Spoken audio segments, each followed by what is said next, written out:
She'd spent years convincing the world she was fine, that love had ended with him.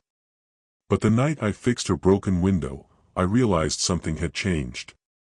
The widow wasn't lonely anymore, she was looking right at me. The first time I saw the house, it stood alone against a soft gray horizon, white walls weathered by sea wind, window shutters gently rattling in the salt air. The place looked both alive and tired, like it had been waiting a long time for someone to care for it. I was there to help with small repairs, a few days of work, maybe a week, but the quietness of that morning made it feel like the beginning of something I couldn't name yet. Clara met me at the gate. She looked to be in her mid-40s, with a presence that was more composed and inviting, a calm surface that hinted at deep waters below. Her dark hair was pulled into a low twist, and she wore a linen blouse that moved lightly in the breeze. When she smiled, it was polite, practiced, the kind of smile people learn after they've been through grief and learned how to stand again. "This old place has a way of testing patience," she said, leading me up the path. Her voice was steady but low, carrying the faint rasp of someone who'd spent too many evenings speaking softly into empty rooms. Inside, the air smelled of salt, lavender polish, and faintly of memories. The wooden floors creaked underfoot, and every sound seemed to echo just a little too long. I unpacked my tools while she pointed out what needed fixing: a loose railing, a cracked window, a door that refused to close properly. She spoke with quiet precision, never hurried, never uncertain. I liked that. When she showed me the garden behind the house, the wind caught a strand of her hair and brushed it across her cheek. She tucked it away absent-mindedly, her hand brushing mine as we both reached for a rose stem that had overgrown the path. It was a fleeting touch, accidental, but something in that small contact, the warmth of her skin, the unguarded pause that followed, seemed to linger longer than it should have. I noticed then how her eyes softened when she looked at the sea, as though she saw more than just water. There was longing there, but also resolve, the look of someone who had learned how to live with both emptiness and hope. That evening, when I left the tools by the door and glanced back, she was still standing on the porch, framed by the soft light of the setting sun. She wasn't smiling anymore, but there was something gentler in her expression, as if, for the first time in a while, she didn't mind being seen. I didn't know it yet, but the sound of the waves against the shore would come to remind me of her voice, calm, measured, and quietly impossible to forget. The days began to settle into a quiet rhythm, the kind that doesn't demand anything, but leaves room for small discoveries. Morning started early. The sea mist would still be clinging to the windows when I came downstairs, and I'd often find Clara already there, sleeves rolled to her elbows, pouring coffee with that same calm precision that seemed to shape everything she did. We didn't talk much at first. She'd point out what needed attention: a window latch that stuck, a hinge that squeaked, a stair that groaned when you stepped on it wrong. I'd nod, gather my tools, and get to work. But it wasn't the repairs that caught me, it was the way the house felt when she was near. It was as if the place exhaled whenever she entered a room. She hummed sometimes, absent-mindedly, while wiping down the tables or folding linens. Soft melodies I didn't recognize, probably old songs, ones that belonged to another part of her life. I'd find myself pausing just to listen, pretending to tighten a screw or measure a board. Her voice carried warmth and something tenderly unfinished, like a thought left hanging in the air. One afternoon, rain drifted in off the ocean. It came quietly at first, then turned steady, tapping against the windowpanes. Clara stood by the kitchen counter, staring out at the gray sky, her hands wrapped around a cup of tea. "It always rains when I need to think," she murmured, half to herself. I offered to stay late, to finish fixing the shutters before the wind picked up. She hesitated, just a small flicker of uncertainty, then nodded. "All right. But you'll stay for tea afterward. It's too cold to send you off wet." That evening, we sat across from each other at the old wooden table, the soft ticking of the clock the only sound between us. The light was dim, gold and warm from the single lamp on the counter. Steam curled up from our cups. Every now and then, our eyes met, not intentionally, not searching, just drawn by the quiet. Her sleeve brushed my forearm once as she reached for the sugar bowl, and even that simple touch felt weighted, alive. We didn't speak much more that night. But when I stood to leave, she said softly, "Thank you, Ethan. It's good to have someone here who notices the small things." Her words stayed with me long after I stepped into the rain. There was something in the way she said notices, as if she'd been unseen for far too long. And maybe that was the first real crack in the distance between us. It was late afternoon when I found the photograph. The rain had stopped, leaving the world washed in pale gold light. I was tidying up the parlor, sorting through shelves that hadn't been touched in years. Dust floated lazily through the air, glimmering where the sunlight broke through the tall windows. The room smelled faintly of lemon oil and old wood, a scent that felt like memory itself. I was moving a stack of books when the picture frame slipped from between them and landed face down on the carpet. The glass didn't break, but when I turned it over, my chest tightened. It was Clara, younger, her hair a little longer, her smile freer. Beside her stood a man, tall and strong, his arm draped around her shoulders. The sea stretched behind them, sunlight spilling across their faces. They looked happy, the kind of happy that fills a photograph and spills out of it years later.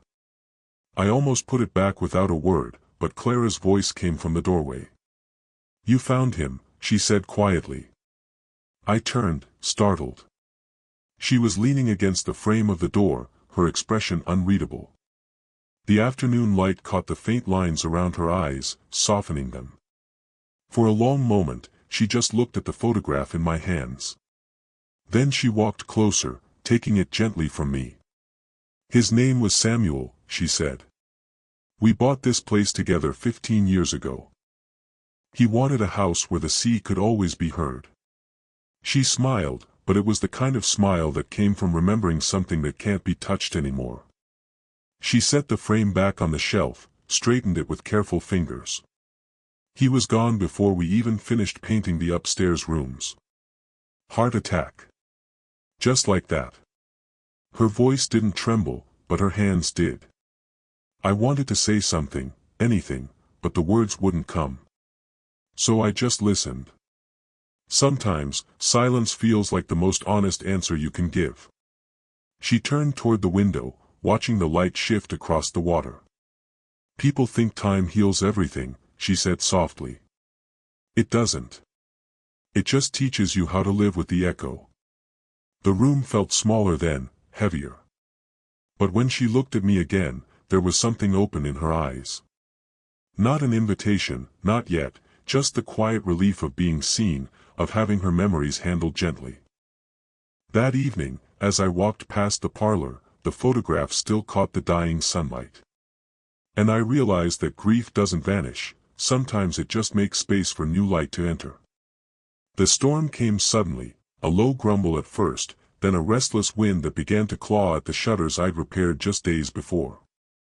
By evening, the sky had turned heavy and blue-black, and the first drops of rain struck the windowpanes with soft insistence. Clara stood by the doorway, looking out toward the sea, her arms folded lightly against her chest.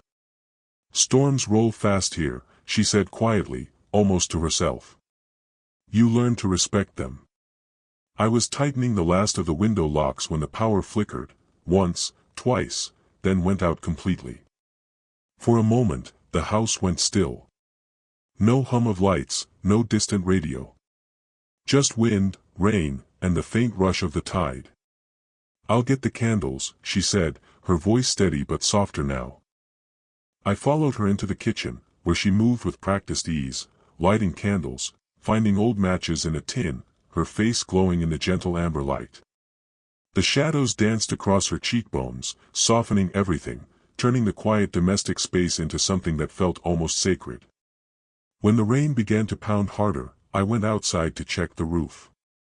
The wind tore at my jacket, my hair was plastered to my forehead by the time I came back down. Clara was waiting at the door, worry etched across her face. "You shouldn't have gone up there," she scolded, her tone halfway between irritation and concern. But before I could answer, she stepped forward, her hands brushing rain from my shoulders. "You're soaked through," she murmured. "You'll catch cold. Come inside, I won't have you freezing on my watch."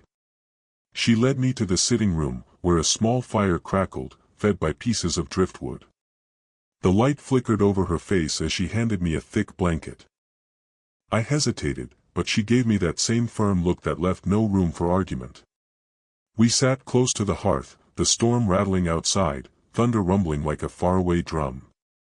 For a while, we didn't speak. The warmth from the fire seeped slowly through the space between us. I could hear her breathing, steady and calm, her eyes reflecting the flames. When she laughed softly, at nothing in particular, just the absurdity of two people sharing quiet in the middle of a storm, something shifted. She reached out, fingers brushing my wrist, light and fleeting. "Thank you," she said, her voice barely audible over the wind. "For staying." That touch, small, sincere, unplanned, carried more weight than any words could. And in that candlelit quiet, with rain drumming against the roof and the sea raging just beyond the walls, I realized how rarely life gives you moments that feel this unguarded. When I woke the next morning, the world felt newly washed, as if the storm had rinsed every sharp edge from the air. The house was quieter than usual, the kind of silence that feels earned. Sunlight stretched across the floorboards in soft, golden bands, and somewhere down the hall, I could hear Clara humming again, low, content, and unhurried. I found her in the kitchen, barefoot, her hair loosely tied, a few strands brushing her cheek.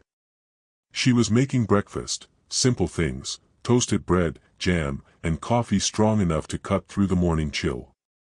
The windows were open, letting in the scent of salt and wet earth. "You're up early," she said, glancing over her shoulder with a smile that wasn't practiced this time. It was easy, natural. "I couldn't sleep," I admitted. "The sea was too quiet. I think I've gotten used to the noise." She laughed softly, and the sound filled the room in a way the fire had last night, warm, steady, grounding. I took a seat at the table while she poured the coffee. The mug was warm in my hands, but it wasn't the drink that eased the chill, it was her presence, the simple rhythm of her moving about the kitchen as if it were something sacred. We ate together, not talking much, but it didn't feel like silence. It felt like understanding, that quiet language two people share when they've crossed some invisible line between stranger and something more. At one point, she leaned across the table to hand me the butter. The sleeve of her blouse brushed my arm, light as breath, and I felt a jolt that I tried to hide behind a polite nod. But she noticed, of course she did. Clara noticed everything. "Stay a while," she said after a pause, her tone casual, though there was something underneath it. "There's still a railing loose on the porch, and I could use the company." I smiled. "You just want free labor." "Maybe," she said, with that soft, knowing grin. "But maybe not." Later, as I helped her fix that railing, the air between us felt different, easier, but charged in a way I couldn't quite name. At one point, she reached to hold the wood steady, her hand close to mine. Her fingers brushed the back of my hand, deliberate this time, not accidental, and for a moment, neither of us moved. The distance that had always lingered between us was gone. It wasn't replaced with anything dramatic or spoken, just quiet warmth, steady and real, like the morning itself. And as sunlight touched her face, I found myself thinking that storms don't always leave wreckage behind. Sometimes, they clear the way. By the time evening came, the air had cooled, carrying that familiar ocean scent, clean, briny, threaded with wildflowers from the cliffside. Clara asked if I wanted to walk with her down to the beach. I said yes before I even thought about it. There was something in her voice, a calm certainty, that made saying no feel impossible. The sky was fading from blue to amber to a quiet violet as we made our way along the narrow path. The sand was still damp from the storm, cool underfoot. The waves came in softly now, curling and breaking with a rhythm that seemed to match our silence. We didn't speak for a long while. The only sounds were the sea and our footsteps. Every so often, she would glance at me, her expression unreadable, thoughtful, almost hesitant, as if she were gathering courage to say something she'd kept tucked away for too long. When we reached the rocks near the tide pools, she stopped. The last of the sunlight caught her face, painting her skin in warm gold. She looked out toward the horizon and said quietly, "I used to walk here with him. We'd plan our future, the next room to paint, the trips we never took. Then one day, the plans just stopped." I didn't answer. I just let her words sit in the air. She turned toward me, eyes soft but steady. "I thought the hardest part of losing someone was the loneliness. But it isn't. It's realizing that life keeps moving, even when you don't want it to." Her voice wavered, then steadied again. And somewhere along the way, I started to feel alive again. It scared me. The breeze lifted her hair across her face. She brushed it back with one hand, and when her eyes met mine, there was no hesitation left. "I know what I want," she said, softly, deliberately. Then she smiled, a slow, certain smile that seemed to reach straight through the years between us. "And right now, it's you." For a moment, the world seemed to hold its breath. I didn't move. Neither did she. It wasn't a confession that demanded an answer, it was a truth finally spoken aloud. When she stepped closer, her hand found mine, fingers threading gently together. Her touch was warm, grounding, the kind that didn't ask for anything but presence. We stood there, the ocean murmuring behind us, her heartbeat faintly felt through her grip. It wasn't passion that defined that moment, it was recognition. A quiet knowing that two people, both marked by time and loss, had somehow found a reason to begin again. Morning arrived softly, carried in by the hush of waves and the low cry of distant gulls. The storm from days before had long passed, leaving the sky open and clear, that pale shade of blue that seems to hold both peace and possibility. The house smelled faintly of coffee and sea air when I came downstairs. Clara was already awake, sitting on the porch steps with a mug in her hands, watching the tide pull back. For a while, I didn't say anything. I just stood in the doorway, taking her in, the way her hair caught the light, the small smile she wore without even realizing it. She looked different that morning. Not younger, not changed, but somehow lighter, as if a quiet weight had been lifted from her shoulders. When I joined her, she passed me a second cup without a word. The porcelain was warm against my palms, and the simple gesture, that easy silence between us, felt more intimate than anything else could have been. "It's strange," she said after a moment, eyes still on the horizon. "I used to hate mornings. They were reminders, of everything I'd lost, of what wasn't coming back. But now," she trailed off, turning to glance at me. "Now they feel like something new." I smiled, not trusting myself to say much. Words felt unnecessary. The truth was already there, settled in the quiet between us. We talked about small things then, the paint chipping on the porch rail, the guests expected next week, the stubborn ivy she wanted to trim. Simple, ordinary talk that somehow felt sacred. Each word carried a kind of ease, as if the tension that once lived between us had melted into something gentler, understanding, companionship, maybe even love, though neither of us dared to name it. When she reached out to touch my arm, it wasn't with hesitation. It was natural, familiar. Her hand lingered there as she spoke, thumb brushing once, softly, as though confirming something unspoken. "Maybe you could stay a bit longer," she said, her tone almost casual. "There's still plenty of work to do, if you don't mind the company." I laughed quietly. "I don't think I'd mind at all." The sea shimmered beneath the sun, waves folding in rhythmic calm. She leaned against my shoulder then, not heavily, just enough to feel her warmth. And there, on that weathered porch with the scent of salt and coffee and morning light all around us, everything felt settled, not finished, but beginning. For the first time, it didn't feel like I was helping her fix a house. It felt like we were both learning how to live inside something new. If this story touched you, don't forget to like, subscribe, and share it with someone who believes love can find us at any age. Every story here is a reminder that new beginnings often arrive when we least expect them.